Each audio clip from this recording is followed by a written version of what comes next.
Well, with Hurricane Matthew's path still in flux, people here in North Florida are not taking any chances. It's never too early to start getting you and your family ready for the possibility of a storm.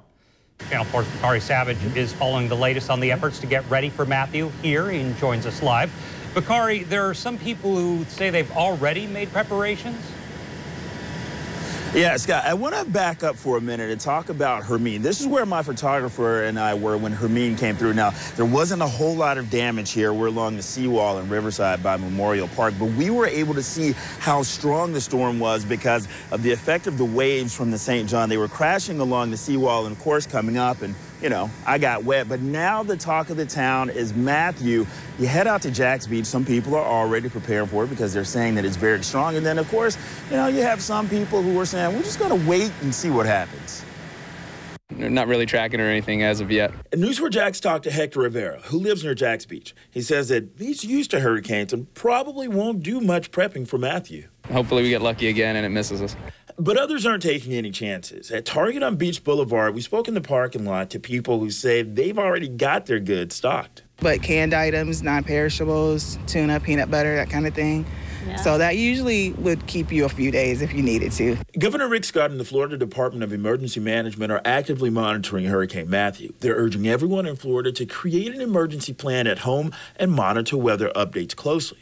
Both of which John Josephs tells us that he doesn't mind doing, remembering what Hurricane Hermine left behind.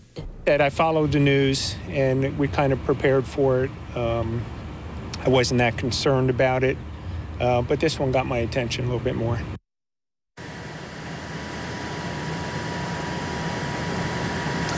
And to help keep you prepared, head over to news4jax.com to check out our hurricane survival guide. So as Matthew continues to move up the coastline, we're going to continue to follow it. We're going to also check in with emergency officials because they're going to be having those daily conference calls so that they can keep up to date on it. And of course, we will keep you up to date on air and online at news4jax.com.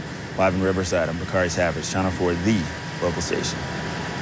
In Jamaica, preparations are urgent. Storms expected to hit them within the next 24 to 36 hours.